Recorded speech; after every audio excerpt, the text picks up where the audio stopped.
Bonjour mesdames, bonjour messieurs, soyez les bienvenus à cette réunion d'information dédiée aux actionnaires de Wavestone. Je m'appelle Justine Brosset, je travaille au sein de l'équipe Relations actionnaires du cabinet et j'ai le plaisir d'animer cette réunion. Nous reviendrons ensemble sur la publication du chiffre d'affaires du troisième trimestre de l'exercice 2020-2021 et les actualités du cabinet. Accueillons sans plus tarder les personnes qui vont intervenir ce matin. Pascal Imbert, cofondateur et président du directoire de Wavestone. Bonjour Pascal. Et Tiffany Bordier, directrice financière de Wavestone. Bonjour Tiffany. Bonjour à tous. Tout au long de la réunion. Excuse-moi Justine, vu que j'avais mon micro en mute, donc je dis bonjour à tous et bonjour Justine, excusez-moi. Bonjour Pascal. Donc tout au long de la réunion, vous avez la possibilité de poser vos questions à l'écrit, comme vous pouvez le voir dans la petite vidéo qui s'affiche, dans la zone prévue à cet effet, à droite de votre écran. Donc vous pourrez taper votre question comme ça s'affiche et ensuite cliquer sur Envoyer la question. En fin de réunion, si nous le pouvons, nous vous ferons intervenir à l'oral pour les poser. Pour cela, vous pourrez cliquer sur le bouton Aller sur scène, comme cela s'affiche. Il faudra ensuite paramétrer votre caméra et votre micro, puis vous serez sur scène pour poser votre question. Si nous manquons de temps, nous y répondrons directement à l'oral. Je passe sans plus attendre la parole à Tiffany Bordier. Tiffany, c'est à toi. Merci Justine. Le chiffre d'affaires du troisième trimestre de l'exercice 2020-2021 est quasi stable par rapport au troisième trimestre de l'an dernier. Il s'élève à 111,8 millions d'euros. Vous pouvez voir qu'à taux de change et périmètre constant, c'est-à-dire hors W Group, le chiffre d'affaires du trimestre est en croissance de 3%. Sur l'ensemble des 9 premiers mois de l'exercice, le chiffre d'affaires de Wavestone s'inscrit donc à 298,5 millions d'euros, en repli limité de 3%. À périmètre et taux de change constant, il s'inscrit en recul de 4%. En ce qui concerne nos indicateurs opérationnels, notre taux d'activité a continué à se redresser au troisième trimestre pour atteindre 75% contre 68% au deuxième trimestre et 63% au premier trimestre. Ce taux, meilleur que les plus de 72% annoncés en décembre, résulte de l'effet des mesures de relance commerciale prises depuis le début de la crise sanitaire. Au final, sur les 9 premiers mois de l'exercice, le taux d'activité des consultants de Wavestone s'est établi à 69%, contre 71% sur l'ensemble du dernier exercice. Le taux journalier moyen s'est inscrit quant à lui à 844 euros sur les 9 premiers mois de l'exercice, en repli de 4% par rapport à l'année dernière. L'impression sur les prix se maintient donc, ce qui nous amène à confirmer une diminution de nos prix de vente sur l'ensemble de l'année, située dans une fourchette de -3 à -5%. Enfin, malgré l'aggravation du contexte sanitaire, la prise de commande a été solide au troisième trimestre. Vous pouvez voir qu'au 31 décembre 2020, notre carnet de commandes s'établit assis à 3,9 mois contre 3,7 mois fin septembre. L'effectif de Wavestone remonte légèrement au 31 décembre 2020 pour s'établir à 3 358 collaborateurs. Grâce à l'amélioration de l'activité, nous avons désormais étendu les actions de recrutement à de nouvelles practices et bureaux. Le cabinet confirme ainsi son objectif de réaliser plus de 400 recrutements bruts sur l'exercice 2020-21, dont 300 arrivées d'ici le 31 mars. Concernant le turnover, il s'établit au 31 décembre 2020 à 12% sur 12 mois glissants. Il a attendu un niveau semblable au 31 mars 2021, contre, pour mémoire, 14% un an plus tôt. L'évolution de la situation de Wavestone se voit aussi dans notre trésorerie. En effet, notre cash s'est renforcé au cours du troisième trimestre, et ce, malgré le paiement de 6,3 millions d'euros au titre de la participation des salariés en France, qui, je vous le rappelle, avait été décalé de juillet à décembre 2020. Notre trésorerie nette est désormais à l'équilibre et nous visons une nouvelle amélioration au 31 mars 2021, alors que pour mémoire, le cabinet affichait un an plus tôt une dette financière nette de 29,1 millions d'euros. Dernier commentaire financier que je souhaitais faire ce matin. Vous pouvez voir que depuis un an, le cours de bourse du titre Wavestone a augmenté de 37%, alors que l'indice de référence, le CAC Mid Small, a lui augmenté de 6%. Au début de la crise sanitaire, le cours de l'action Wavestone a été très fortement perturbé, à l'image des comparables et des marchés financiers dans leur ensemble.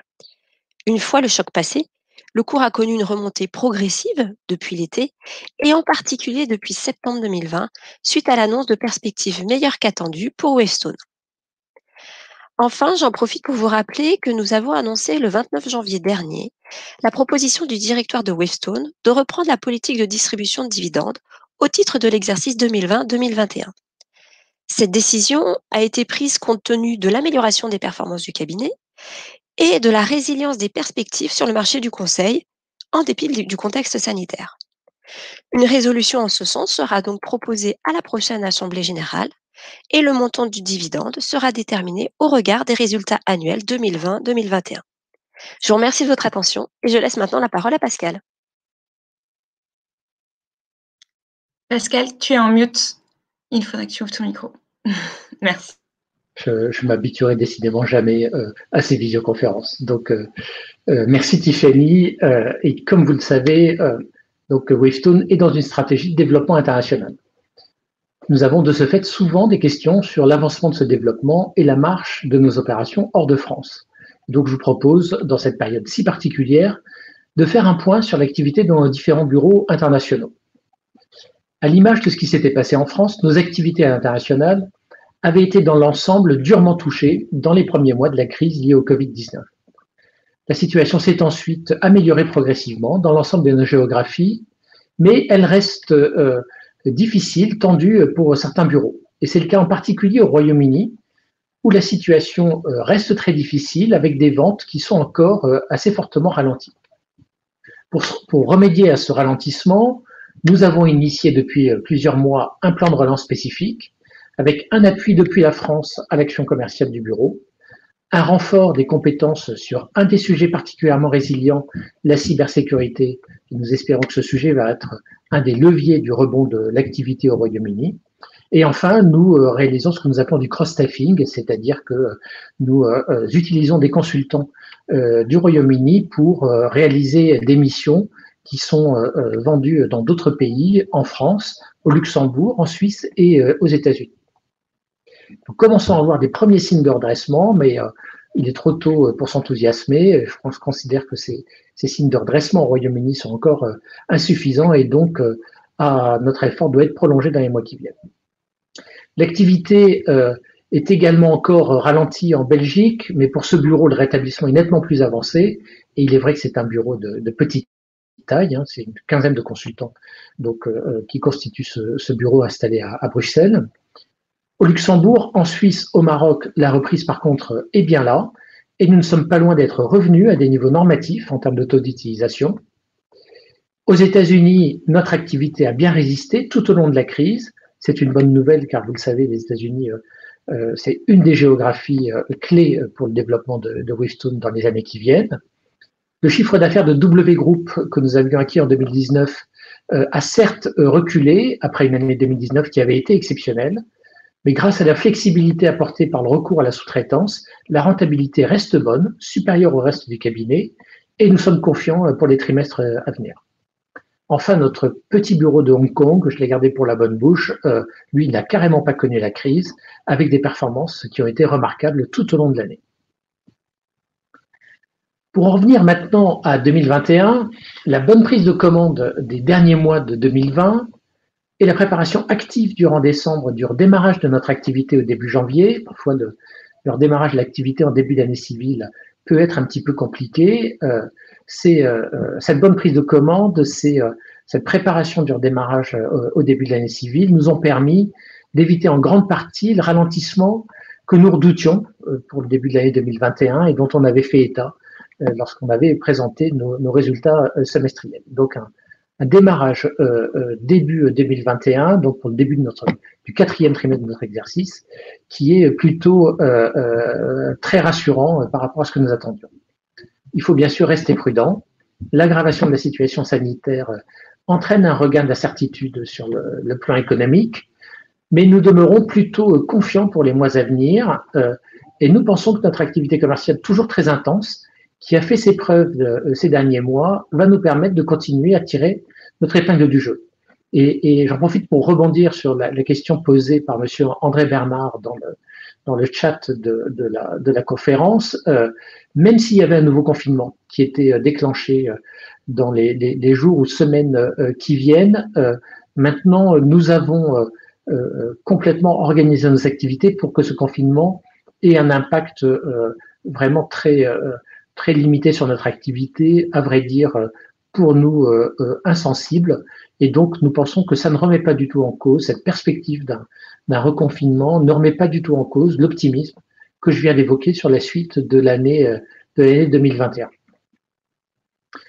D'ailleurs, l'amélioration de l'activité de Wavestone, qui était au départ, je vous le rappelle, très concentrée sur nos practices technologiques, quand nous avons commencé à rebondir, c'était avant tout les practices centrées sur des sujets IT, architecture, cybersécurité, digitale, qui s'étaient redressées dans les premiers mois. Et maintenant, le redressement de l'activité, l'amélioration de l'activité s'est étendu aussi bien à nos practices de conseil en management, donc qu'à nos practices technologiques qui avaient été plus résilientes. Nous constatons en outre de plus en plus que la crise joue un rôle de catalyseur et d'accélérateur de grands projets de transformation chez nos clients. Et bien sûr, ça constitue un levier pour améliorer notre visibilité. Donc ceci nous conforte dans la poursuite de nos actions de recrutement évoquées par Tiffany. Nous confirmons plus que jamais notre objectif de réaliser plus de 400 recrutements bruts sur l'exercice, donc jusqu'au 31 mars. Nous avons également, dans le même esprit, relancé depuis quelque temps nos actions en matière de croissance externe, avec une priorité donnée à l'international, en particulier aux États-Unis, sans pour autant nous interdire des acquisitions plus tactiques en France. Et donc, notre objectif en la matière, c'est de concrétiser de nouvelles opérations de croissance externe dans le courant de l'exercice à venir, l'exercice 2021-2022. Donc les éléments que vient de présenter Tiffany et que j'ai complétés nous amènent à considérer que la fin de l'exercice se présente sous un jour plutôt favorable. Ceci nous a conduit à relever notre objectif annuel de chiffre d'affaires. Nous avions annoncé que nous comptions réaliser plus de 400 millions d'euros de chiffre d'affaires sur l'ensemble de l'exercice et nous avons relevé cet objectif. Nous visons désormais sur l'exercice un chiffre d'affaires de l'ordre de 410 millions d'euros. En ce qui concerne notre rentabilité, par ailleurs, nous confirmons notre objectif d'une marge opérationnelle courante annuelle à 2 chiffres. Au-delà de ce point de situation opérationnelle et financier, je vous propose de nous arrêter quelques instants au cours de cet échange sur un autre sujet sur lequel vous nous interrogez très régulièrement, qui est l'engagement de Wavestone en matière de responsabilité sociale et sociétale d'entreprise. Wavestone a fait de la RSE un des piliers de sa stratégie et nous sommes à ce titre largement reconnus par les observateurs du marché. Des classements récents témoignent de cette reconnaissance. D'abord, le Gaia Rating. Pour la 11e année consécutive, Wavestone figure dans ce classement. C'est un classement qui distingue les 70 meilleures PME et ETI françaises en matière de performance environnementale, sociale, ainsi qu'en matière de gouvernance. En 2020, nous avons été particulièrement à l'honneur puisque nous nous sommes classés à la 2e place dans la catégorie des entreprises réalisant entre 150 et 500 millions d'euros de chiffre d'affaires. Nous avons également été distingués tout récemment pour la qualité des pratiques RH et le taux élevé d'emploi des jeunes au sein de Wavestone. Et nous figurons à ce titre donc à la 2e place dans la catégorie jeunes du prix Impact Emploi France 2020, un classement qui récompense pour la première fois en 2020 les entreprises cotées ayant déployé les pratiques sociales les plus vertueuses pour l'emploi en France, un sujet ô combien de préoccupation dans notre pays. Vous pouvez voir sur le slide qui s'affiche d'autres distinctions, le label Great Place to Work, qui récompense la qualité de la vie au travail chez Wavestone. Nos pratiques d'accueil, d'accompagnement et de développement des stagiaires sont également reconnues à travers le label IP Trainees qui nous est décerné pour la 6e année consécutive. Et enfin, nous avons obtenu un niveau d'engagement Gold de la part d'Ecovadis, une agence indépendante de notation extra-financière. C'est une agence qui fait référence auprès des grands clients pour juger de la performance et de la qualité de l'engagement de Wavestone sur ces aspects extra-financiers. Enfin, je mentionne que depuis longtemps, nous sommes pour nos clients un partenaire de confiance, certifié ISO 27001 depuis 2014, pour nos prestations d'audit de sécurité et d'investigation numérique des systèmes d'information. Mais vous parlez de ces distinctions ne veut pas dire que nous nous reposons sur nos lauriers. Nous pensons que nous avons beaucoup de chemin à parcourir sur beaucoup de dimensions pour parfaire notre engagement en matière de RSE. Et c'est pour continuer à progresser que nous avons une stratégie RSE qui est tournée vers nos axes de progrès, structurés en 4 grands volets. Un volet employeur responsable, un volet tourné vers l'engagement sociétal, donc avec la volonté d'avoir une empreinte sociétale positive, empreinte sociétale donc auprès des différentes parties prenantes de la société civile et qui intègre également nos engagements en matière environnementale. Nous avons ensuite 2 derniers volets qui sont le fait d'être un partenaire de confiance pour nos clients et d'être un cabinet de conseil engagé, c'est-à-dire qu'à travers nos prestations de conseil, nous souhaitons faire progresser nos clients et les aider à bien identifier et progresser sur leurs enjeux en matière de responsabilité sociale et sociétale d'entreprise. C'est la mission que nous nous fixons et nous pensons que nous pouvons jouer à ce titre un rôle très utile. Donc, sur tous nos axes de progrès, nous nous sommes fixés des objectifs clairs, chiffrés, pour que nous soyons une entreprise dont vous, chers actionnaires et nous, pourrons tous continuer à être fiers dans les années à venir. Voilà ce que nous voulions évoquer à l'occasion donc de cette rencontre avec nos actionnaires du club actionnaire. Et nous sommes maintenant à votre disposition pour répondre à vos questions. Merci Pascal, merci Tiffany. Chers actionnaires, je vous rappelle que vous avez la possibilité de poser vos questions à l'écrit dans la zone prévue à cet effet à droite de votre écran. Et nous pouvons vous inviter à prendre la parole à l'oral en cliquant sur le bouton « Aller sur scène ». Mais pour démarrer, nous allons d'abord répondre à une question que nous avons reçue par mail en amont de la réunion qui portait sur la cybersécurité.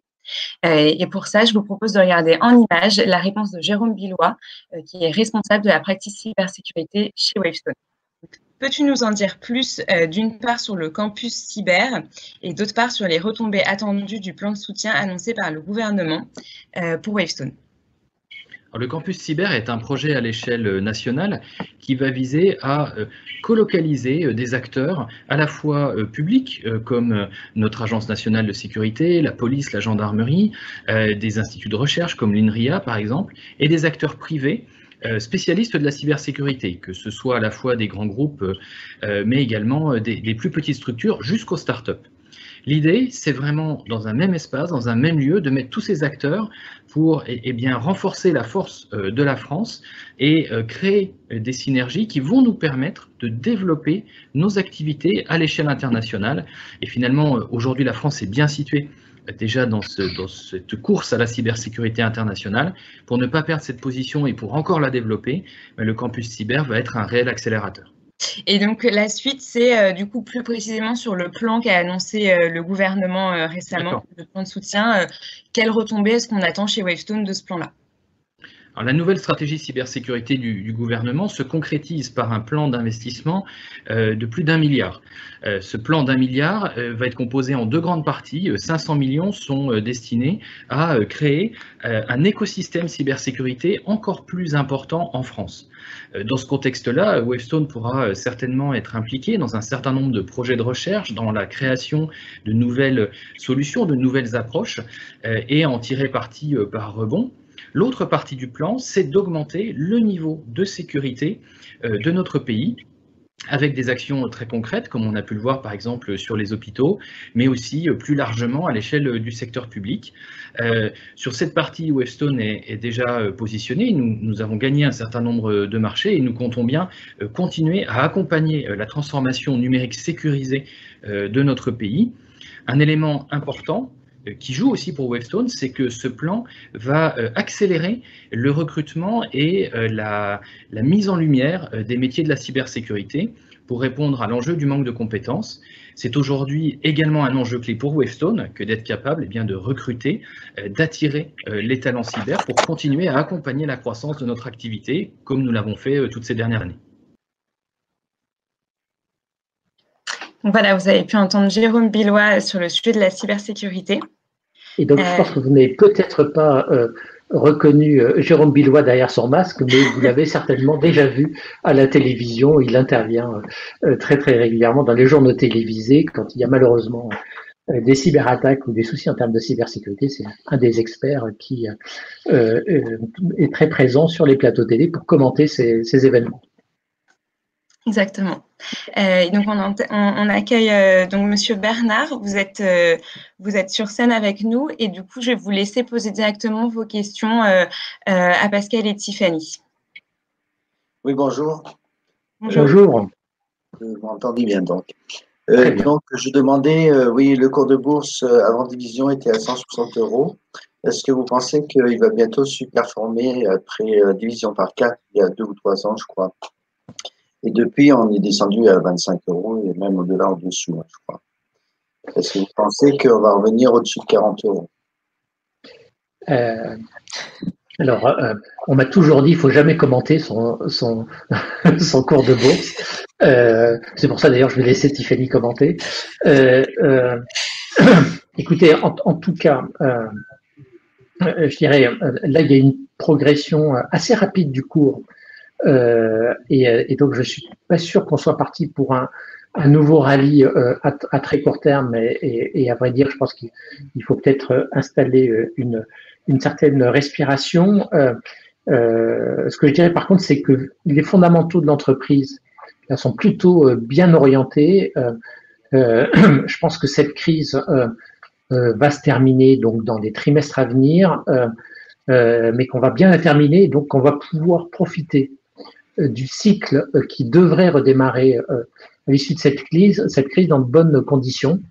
En particulier, ce que je constate, c'est j'évoquais le fait qu'il y avait beaucoup de grands projets de transformation chez nos clients qui étaient accélérés par le phénomène de la crise. Ce que je constate, c'est que pour l'instant, Wavestone réussit très bien dans le fait de se positionner sur ces grands projets de transformation. Et donc, du coup, on est embarqué sur beaucoup de grosses opérations de transformation chez nos clients. Donc, je pense que ça va nous permettre finalement de poursuivre la remontée de l'activité et de redémarrer sur une perspective de croissance assez positive qui devrait être de nature, mais je dirais peut-être un peu plus à moyen terme, à alimenter la croissance du cours de bourse.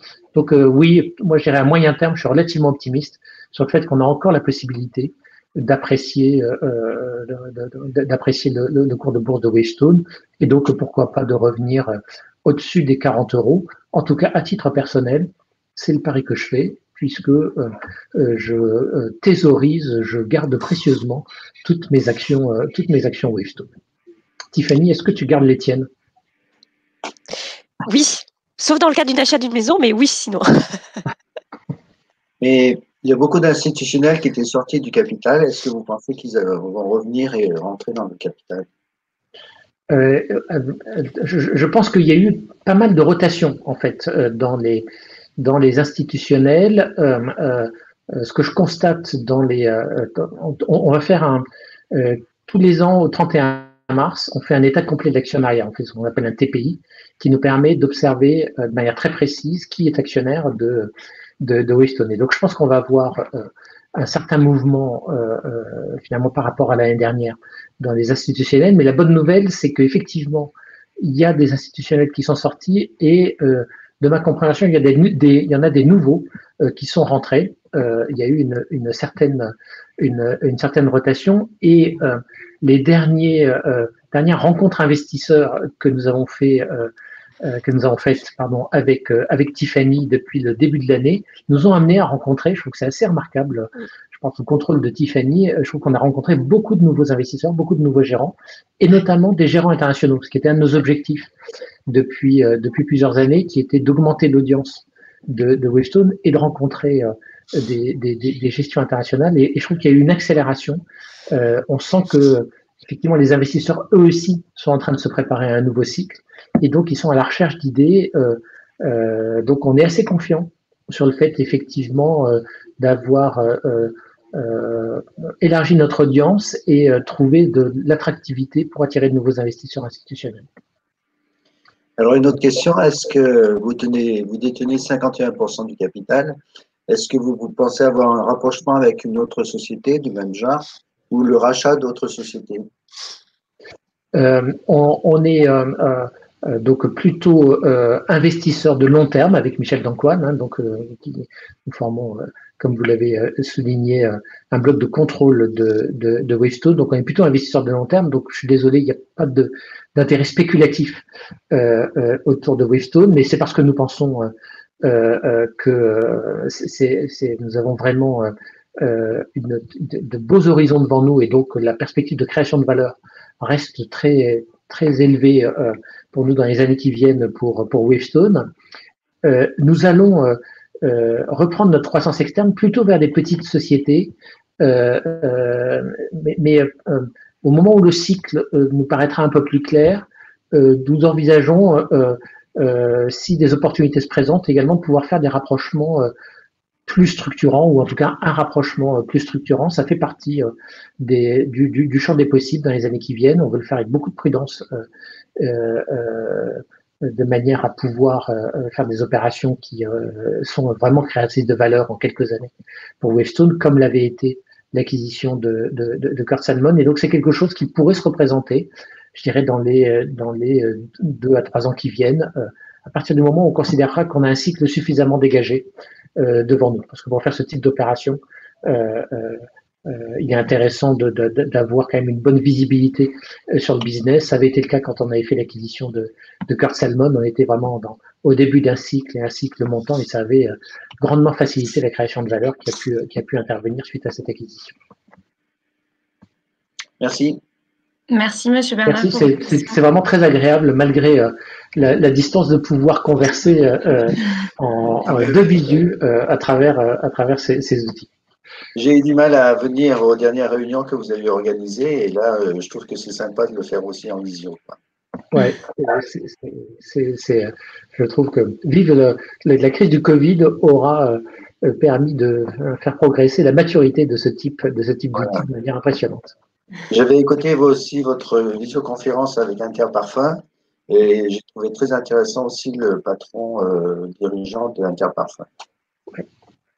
Voilà. Belle société. Exactement. Merci beaucoup, monsieur. On va poursuivre avec d'autres questions. Donc, on avait une question de Madame Gell. On a essayé de vous faire monter sur scène. Ça n'a pas fonctionné. Je ne sais pas si vous pouvez peut-être réessayer en cliquant sur le bouton « Aller sur scène » par vous-même. Et si ça ne fonctionne pas, je vais poser votre question à l'oral. On va juste attendre quelques secondes. Mais je pense que ça ne fonctionne pas. Donc, je vais poser la question de Madame Gell directement. Considérez-vous, comme d'autres entreprises, que vous avez une dette envers les actionnaires du fait du non-versement du dividende en 2020, et envisagez-vous de compenser cette perte lors des prochains dividendes? Pascal, je te laisse répondre. Oui, la question que vous posez est une question délicate. À vrai dire, ce qui nous a amené à ne pas verser de dividendes en 2020 est que nous avons bénéficié de soutien public dans le courant de l'année 2020 à hauteur de l'ordre de 3,5 millions d'euros.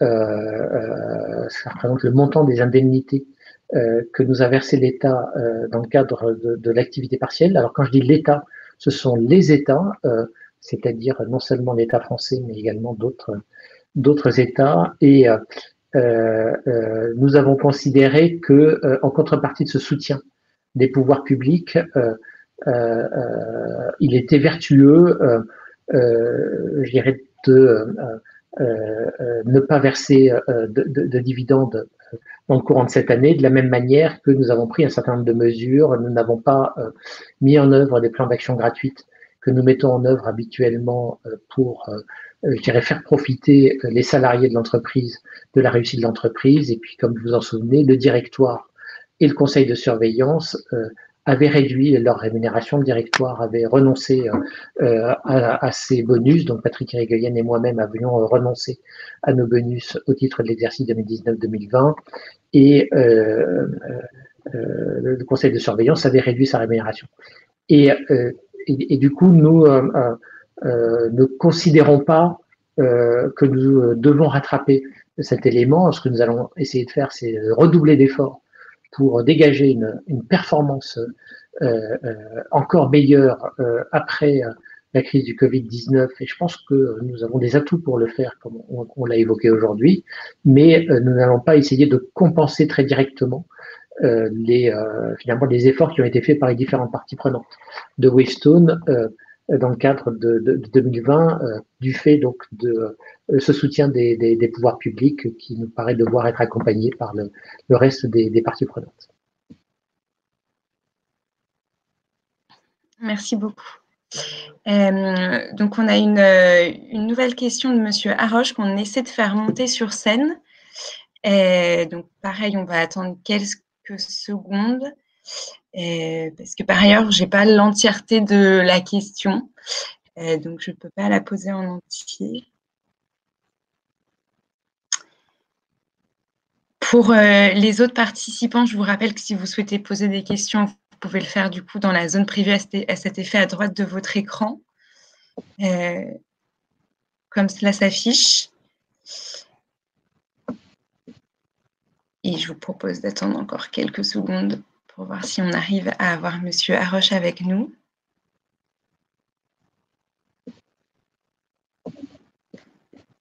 Et le début de la question porte sur les estimations des analystes sur l'exercice 2021.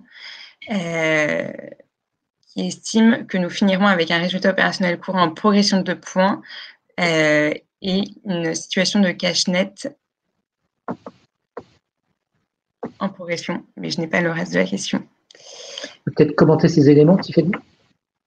Oui, donc en fait, pour déjà sur la deuxième partie de la remarque au niveau de la situation donc de cash net, on sera en cash net positif au 31 mars 2020, puisqu'au 31 décembre, on était déjà à l'équilibre en fait. Donc sur le dernier trimestre, la trésorerie continuera à bien s'améliorer. Ensuite, concernant les projections donc de résultats opérationnels courants, donc comme l'a indiqué tout à l'heure Pascal, on prévoit d'être sur une marge opérationnelle courante à 2 chiffres, supérieure à 10%. Nos résultats du troisième trimestre vraiment nous confortent par rapport à cette prévision-là. Il est encore un peu trop tôt pour donner un chiffre plus précis en la matière, mais donc on confirme pleinement ces guidance. Merci Tiffany. Donc on a quand même réessayé d'inviter Monsieur Haroche. On va voir si on arrive à le faire monter sur scène avec nous. Du coup, j'ai envie de vous poser une question qui, je pense, intéresse tout le monde sur la tenue de l'Assemblée générale 2021. Est-ce que vous pensez qu'on pourra la tenir en présentiel ou non ?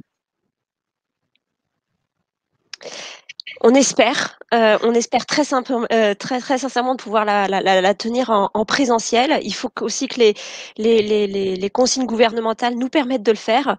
Mais si c'est le cas, on aura vraiment grand plaisir à se retrouver physiquement pour cette assemblée générale. On en a tous besoin, je pense, dans ce contexte. Et en tout cas, nous nous mettons en ordre de marche pour l'organiser en présentiel, puisque j'ai vu effectivement que nous avons pris toutes les dispositions pour le faire. Et alors, j'ai une requête particulière à Justine, qui est la grande ordonnatrice des assemblées générales. Je tiens à ce que le buffet soit d'une tenue exceptionnelle pour qu'on puisse se rattraper d'abord qu'on puisse fêter le retour en présentiel et qu'on puisse se rattraper effectivement de l'Assemblée générale de l'année dernière. Je note la demande. Je ferai de mon mieux pour avoir un magnifique buffet. Je t'avertis que moi, que je ne mangerai pas la semaine d'avant de manière à pouvoir me jeter sur le buffet. Ok, c'est une grosse pression, mais je vais faire de mon mieux du coup.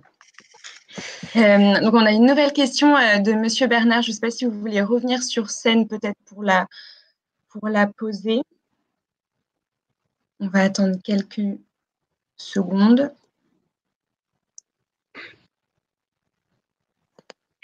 Vous aviez supprimé mon image, c'est dommage. Je vais la... Parfait. Moi, j'ai une question de recrutement de jeunes salariés, d'étudiants, je pense. Vous êtes toujours, disons, dans une école de commerce, je crois. Et est-ce que vous pensez recruter cette année de nouveaux jeunes salariés? Voilà. Oui, on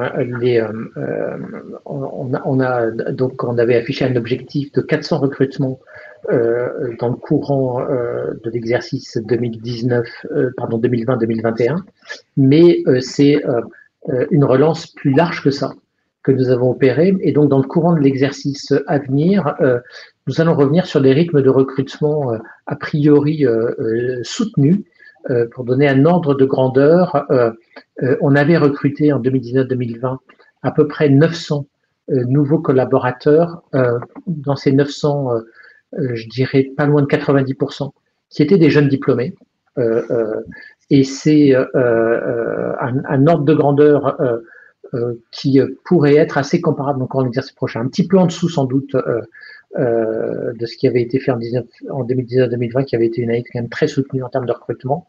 Mais je dirais le fait de recruter à peu près 800 collaborateurs dans le courant de l'exercice prochain est une bonne estimation. On est en train de finaliser nos budgets là, en ce moment, donc on pourra en dire un petit peu plus au moment où on présentera nos résultats annuels, mais retenez cet ordre de grandeur. Cette année, grosso modo sur 6 mois, on a recruté 400 personnes et on va être sur le même rythme l'année prochaine. Sur 12 mois, on devrait recruter à peu près 800 personnes. Et quel est le turnover de vos salariés actuels qui quitteraient l'entreprise? Tu es en mute. Ça fait du bien. Pour une fois, c'est toi. À mon tour. Donc, le niveau de turnover de nos salariés s'établit en ce moment sur un rythme plutôt de 12%. Il y a 12% de nos collaborateurs qui démissionnent, ce qui est plutôt un rythme donc plus faible que l'année dernière. L'année dernière, il était à 14% et on estime que notre niveau normatif est en dessous de 15%. 12% est un peu bas, mais vu le contexte actuel, ça s'explique. On peut imaginer que l'année prochaine, quand les mesures sanitaires seront levées, à mon avis, le turnover va redevenir une préoccupation. D'abord parce qu'il va y avoir un petit effet rattrapage par rapport au turnover bas qu'il y a eu en 2020-2021. Et puis, la crise sanitaire, je pense, a un fort impact sur tout le monde. Je pense que ça a amené beaucoup de personnes à se poser des questions sur, par exemple, leur lieu géographique. On a énormément de demandes de mobilité géographique en ce moment chez Wavestone, beaucoup de réflexions aussi sur les projets professionnels.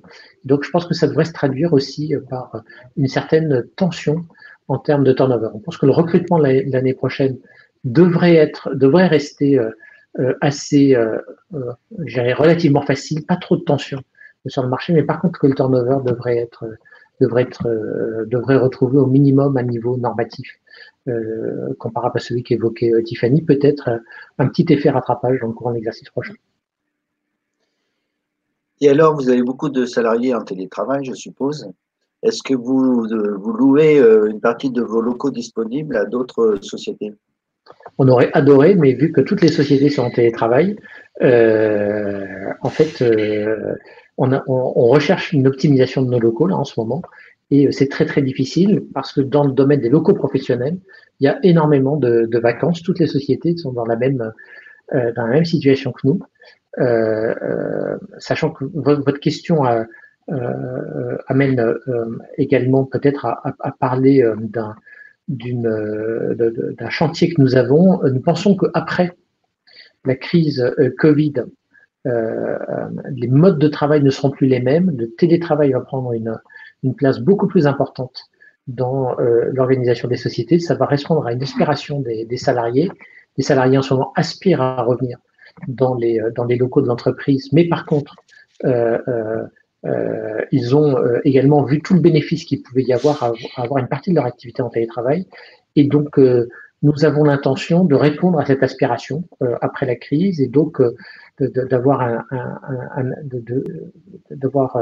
un recours au télétravail beaucoup plus large et beaucoup plus flexible au sein de Wavestone. Également parce que nos clients acceptent maintenant, ils se sont rendus compte que délivrer des missions à distance, c'est quelque chose qui se réalisait très bien et donc ils sont prêts aussi à accepter le fait que nous soyons à distance pour délivrer des missions. Et donc on imagine que ça va nous amener à avoir moins besoin de surface et donc nous sommes en train de regarder comment réduire la surface des locaux que nous occupons en particulier à Paris, où sont les gros bataillons de Wavestone, donc un chantier sur lequel nous allons travailler, mais qui ne se matérialisera sans doute que d'ici complètement que d'ici 2 à 3 ans, parce que nous avons des baux qui ont une certaine durée et nous sommes peu optimistes sur notre capacité à sous-louer ou à relouer les locaux que nous occupons aujourd'hui. Voilà, merci. Merci de votre question. Donc on n'a pas de nouvelles questions pour le moment. Je vous rappelle une dernière fois que pour poser vos questions, vous pouvez les poser à l'écrit dans la zone prévue à cet effet à droite de votre écran.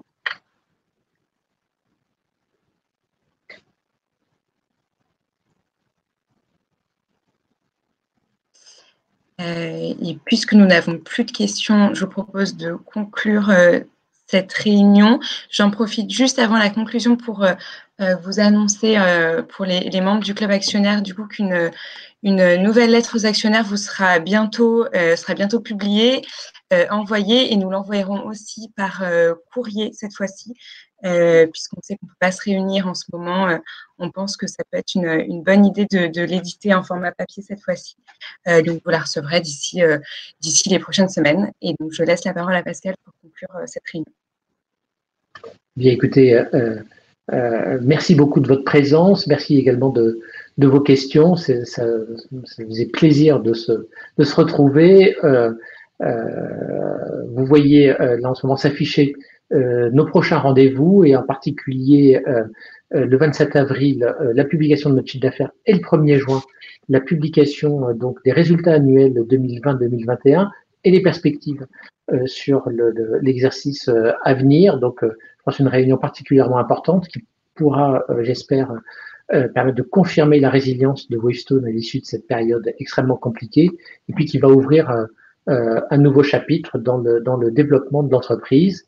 Avant que nous nous retrouvions autour d'un buffet qui restera dans toutes les mémoires, en tout cas j'espère dans la vôtre, le 27 juillet 2021, en espérant donc très fortement que les conditions sanitaires nous permettront de nous retrouver physiquement après cette si longue période. Merci à nouveau de votre présence et à très bientôt. Merci beaucoup, à bientôt. Merci, bonne journée.